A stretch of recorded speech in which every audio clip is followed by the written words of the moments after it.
अब आप जब कैंडिडेट बने तो कांग्रेस वाले, आम आदमी पार्टी वाले जो आपके विरोधी है, वो कह रहे हैं कि भाई कुलदीप जी से मिलने दिल्ली जाना पड़ता था, भव्य से मिलने तो लंदन जाना पड़ेगा या पता नहीं हुल्लू लुल्लू जाना पड़ेगा, तो लोकल कैंडिडेट को तवज्जो दी जानी चाहिए। ये एक आपके खिलाफ चल रहा है।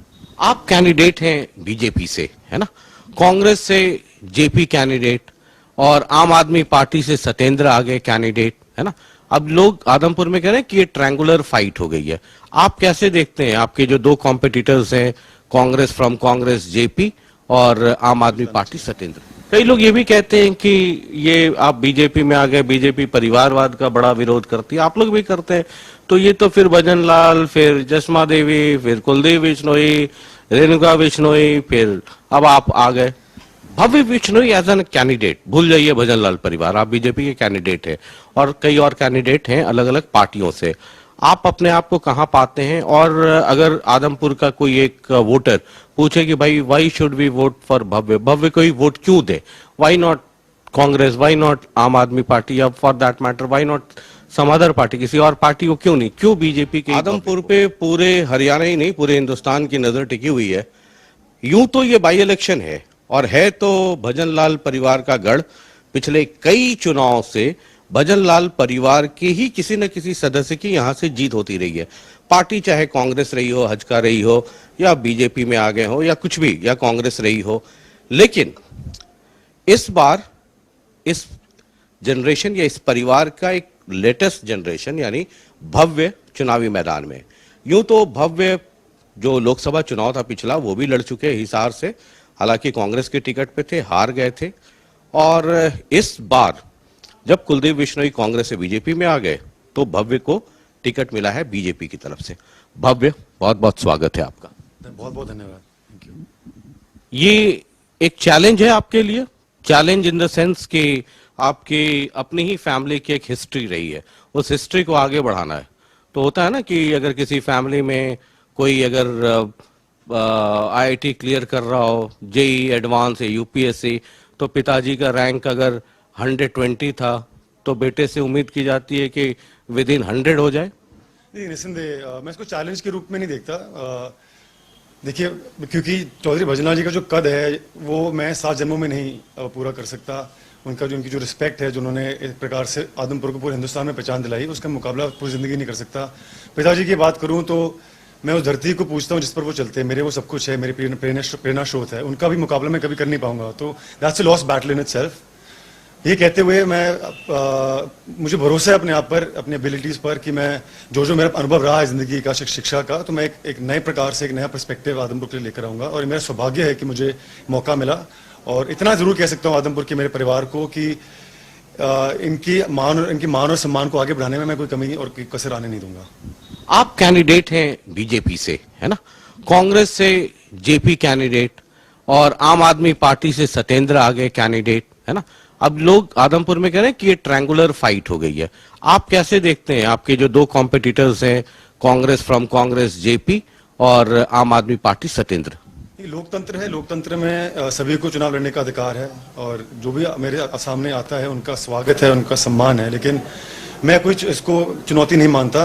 आदमपुर की खास बात यह है कि यहाँ पर आदमपुर की जनता चुनाव लड़ती है। आदमपुर वर्सेस विपक्षी दलों का चुनाव होता है और हमेशा आदमपुर की जीत होती है। इस बार भी इतिहास दोहराएगा और एक तरफा माहौल आप देख भी रहे होंगे, लोगों में बहुत जोश है, बहुत उत्साह है।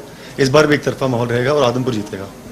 आपको पता है बेइंतहा इश्क जो है, मोहब्बत है, वो सिर्फ घर में नहीं, घर वाले जो बाहर वाले जो होते हैं वो ज्यादा मोहब्बत करते हैं कई बार, है ना। वो जो इश्क है वो नमकीन इश्क होता है।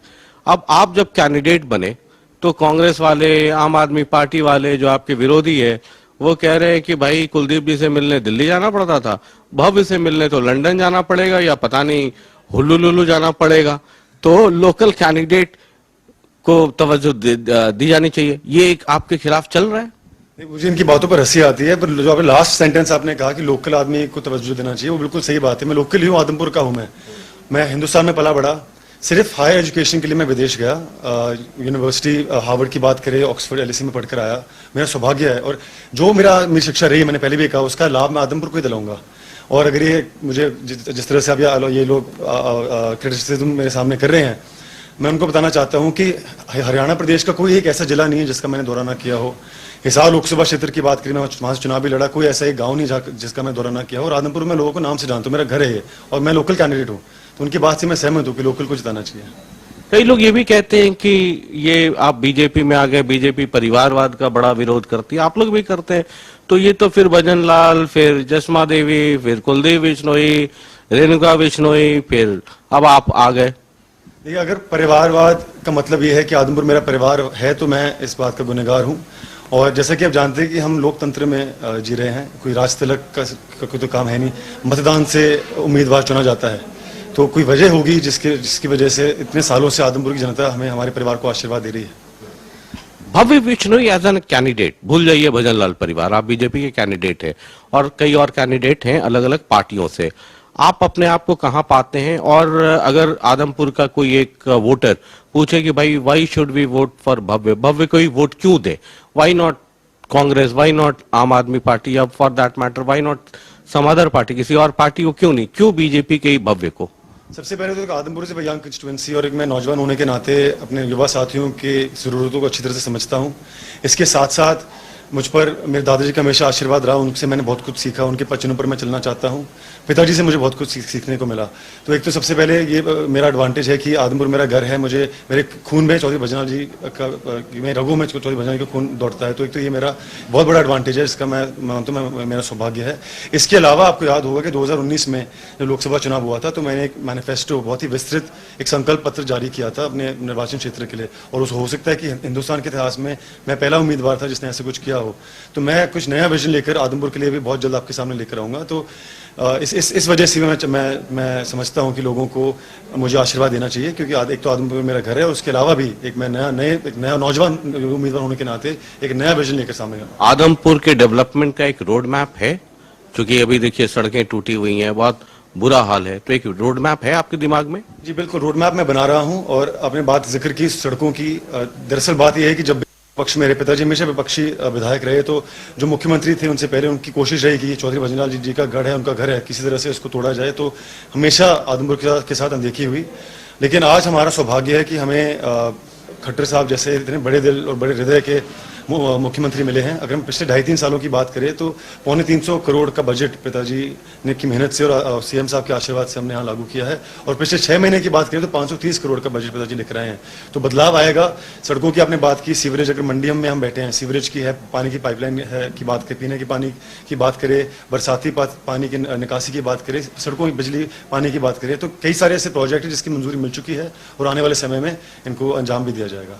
आम आदमी पार्टी बहुत एक्टिव हो गई, नई पार्टी है हरियाणा के लिए, कैसे काउंटर करेंगे?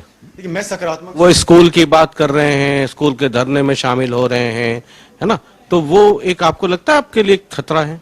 बिल्कुल, मैं खतरा नहीं मानता, मैं सकारात्मक सोच रखता हूँ। सभी का स्वागत है, जैसे मैंने कहा, सभी का सम्मान है, चुनावी जंग है, लेकिन इनकी बातों कोई भी संजीदगी से नहीं लेता। आप देख रहे हैं, आए दिन दिल्ली की बात करें, पंजाब की बात करें, तो संगीन आरोप इन पर भ्रष्टाचार के सामने आ रहे हैं। और शिक्षा की आप बात करें, तो मैं समझता हूँ शिक्षा को प्राथमिकता देनी चाहिए, और जैसे मैंने कहा कि जो शिक्षा मुझे हासिल हुई है उसका लाभ मैं आदमपुर के हल्के को दिला कर दूंगा। आप गठबंधन में चुनाव लड़ रहे हैं, एक रिसेंट कंट्रोवर्सी हो गई, आपने फोटो नहीं लगाया, है ना, जेजेपी वाले जो आपके बड़े भाई हैं उधर, दिग्विजय, दुष्यंत, है ना, आपके जो उधर वाले गठबंधन वाले चाचा जी हैं डॉक्टर अजय सिंह, वो कह रहे हैं यार दिल में तो मेरा फोटो लगा रखा है लेकिन पोस्टर से उड़ा दिया। देखिए, औपचारिक रूप से हमने कोई भी होर्डिंग पोस्टर जारी नहीं किया, आप देखेंगे हमने कोई जारी नहीं किया, और ये गठबंधन अटूट है, हम गठबंधन का सम्मान करते हैं, और मैं आशा उम्मीद करता हूं कि जजपा के लोग भी, उनके निशेष नेतृत्व आशीर्वाद बनाए रखेंगे और हमारा साथ देंगे चुनाव में। चलिए, बहुत बहुत शुभकामनाएं आपको और बहुत बहुत बधाई भी। मैदान में है, मतलब जंगे लड़ाई है, और मोहब्बत और जंग में बड़ा अलर्ट रहना पड़ता है।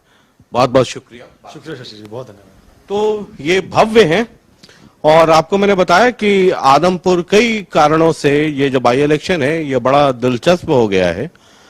लगातार जनता टीवी देखते रहिए, सिर्फ खबरों के लिए नहीं, खबरों के पीछे की असली कहानी क्या है वो भी परत दर परत आपको बताते रहेंगे। हमने कहा है कि आदमपुर में आप हमारे साथ बने रहिए, और शुद्ध देसी थर्मामीटर ये हम लगाते रहेंगे। बाद बाकी हमारा काम है थर्मामीटर लगाना, टेम्परेचर नोट करना आपका काम है। देखते हैं 6 को क्या होता है। बहुत बहुत शुक्रिया, नमस्कार।